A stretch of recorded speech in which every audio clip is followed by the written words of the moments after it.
Godzilla was hopping around Tokyo City like a big playground, when suddenly Batman burst from the shade and hit Godzilla with a bat grenade. Godzilla got arrested and began to attack, but didn't expect to be blocked by Shaq, who proceeded to open up a can of Shaq Fu when Aaron Carter came out of the blue, and he started beating up Shaquille O'Neal, and they both got flattened by the Batmobile.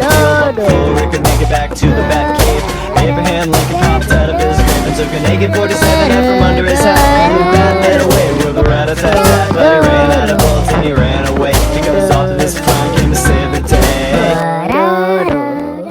Ba-da-do,